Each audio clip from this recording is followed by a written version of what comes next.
What's up? I'm Coach K, and today we're going to be looking at the market as a whole, where the DXY, stocks, gold, Bitcoin, and other crap coins are going in the near future. So do me a favor right now while you're waiting for this cute, fun clip to start.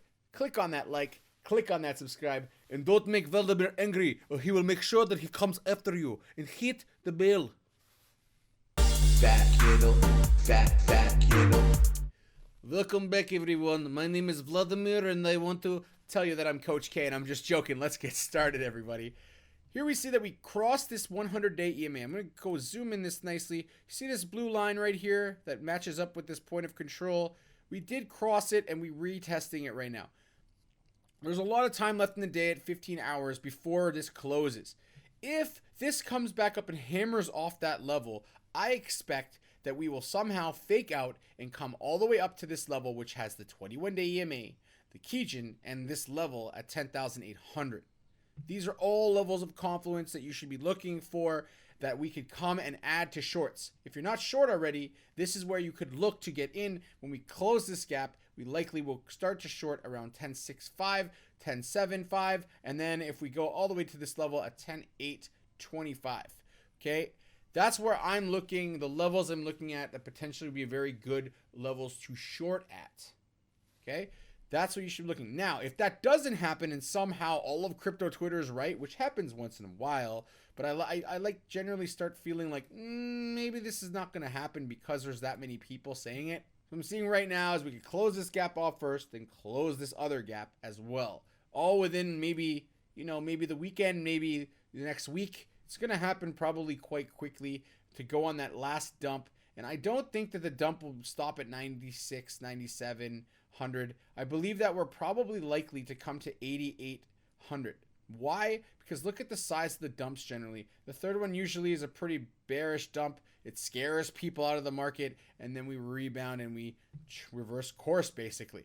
Close above this level, retest this level without going bearish like we did here in the past, where we closed above and we went bearish, which we didn't go until it closed. Has to close and retest above, not below. If that happens, then we could say, okay, I'm shorter term bullish. We could come up to this level at 11.3, 11.4 again. But you guys know me, I'm a short term bear right now, and you ain't changing my mind, so don't even try, or I will do this. Oh, are you kidding me? Oh! I'm just joking, but let's get it done. Looking at other markets, we can look at the Bitcoin CME, and look, it's interesting that it almost closed the CME gap yesterday, so that might have been the fake out. Didn't really happen on other charts, but it almost happened on the CME gap right here, and it's very, very close. It was within like almost $60 of closing that out. So that's quite interesting to keep your eyes on. It went in and came back down. Let's see how that plays out on the CME side of things. Ethereum wise, it looks kind of more bullish, and why I think that is this: we did break above and reclaim the Kijun here, and we are now making a hammer off not only the Kijun but this level of support, which was previously acting as resistance. What will happen likely if we tap this and turn it into a hammer is we will come higher, at least to the 21-day EMA, and very likely to this point of control at 390. And then the next level is the Tenkin, which would be a C-clamp formation right here I've talked about before in the past, which looks like this. We have a C-clamp, so it could come up to this level and reject and come back down as well. Those are what I'm looking for on Ethereum. I'm not in a position yet on Ethereum. I'm actually looking to short if we come to this level, and this level. These would be three levels where you can add to shorts, adding on more at each level. So to add to what we're talking about with Bitcoin, I want to show you some confluence using this platform called Tokenmetrics. It's really, really a powerful platform. I've started to use this, and it's something that I think a lot of people would gain a lot of value from. Eye on that. Now, what I want to look at is first Ethereum and then Bitcoin, because I talked about those two and where I think they're going. What this does, it gives you some really amazing data which you can use. And it has price prediction, technical analysis, technology. We can go over these another day, but right now I'm more focused on the price prediction based off the algorithm that they have. And what I see here is following a lot of what is actually happening in the market. So yes, the market overshot and came back down, but for the most part, when it says it's going up, the price was also going up. When it says it's going down, the price also shows that it's going down. Now looking at Bitcoin, this one's really interesting. So we look at the price prediction. What did I talk about? I said we're going bearish, right? These guys' data points were all showing bearish on all the markets in the start of September. What is it showing us now? It showed that it was topping out on the algorithm, and we see all the way back here.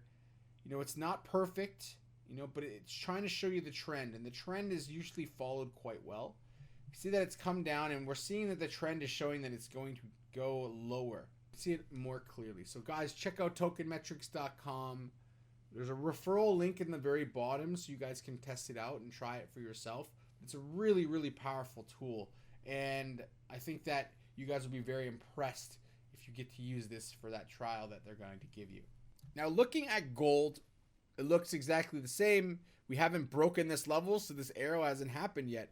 We may go all the way here where we get sideways to this level where we just bounce off the Kumo top and go higher.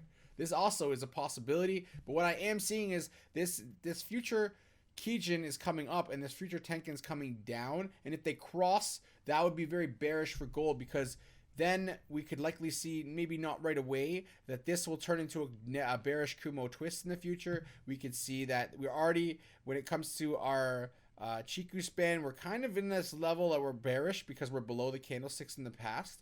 If this does a bearish TK cross, we could come all the way to the bottom of the cloud way down here. That's also a possibility. I wonder what would happen if we did that, how Peter Brandt would feel.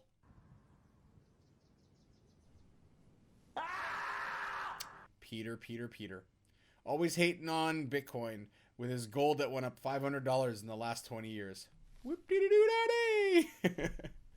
Now, looking at the DXY, we got a beautiful fake out. Everyone was super bearish. I was like, yesterday, it was like, boom. I was like, this is too fast. This is accelerating. 1% on the DXY, the US dollar currency index, is a lot. It's a lot. It's not a little bit. It is a lot.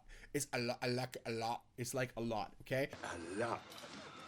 So we look at that, we see, okay, what I'm expecting to happen with the C-clamp is still fully engaged. And honestly, like, it used the Tenkan yesterday as an area of support to bounce off of.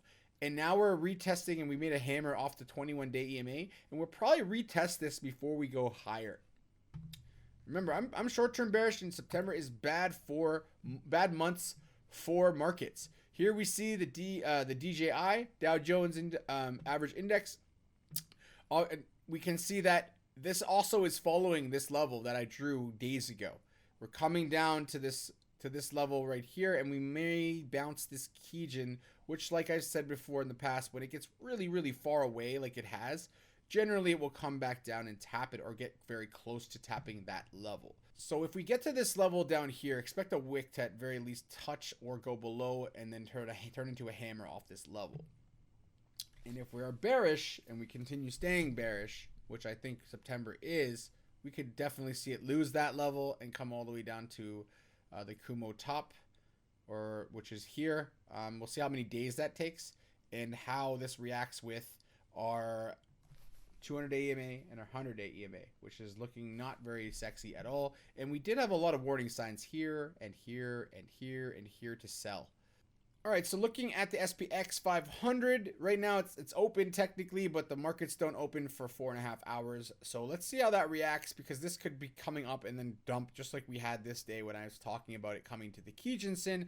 I do think that we could come all the way down to the 618. And I sneezed on the truth. Damn. All right. The other thing we can look at is Wi-Fi. It's definitely very bullish. We did see that it's on Coinbase. All those guys. Anyways, that's pretty much it for today. We're going to leave it all technical. We're going to leave it with some jokes. And yeah, the markets look like they're going to dump. And if we do have the pump, look to short. Not financial advice. That's what I'm doing. I'm just letting you guys know. So to recap everything, Bitcoin, watch it for the fake out. good opportunity for shorts there. If you're in USDT, don't rush to get back into things. It's all good. You can relax and chill for a weekend, but make sure you wait for daily closes so you don't end up like this guy who went all in on September 1st.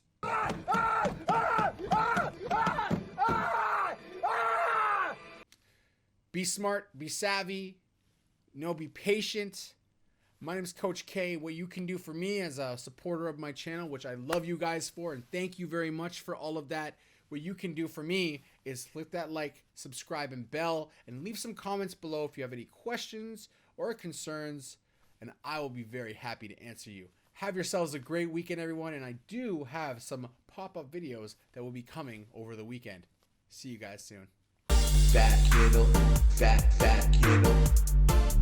kiddo, huge fat kiddo.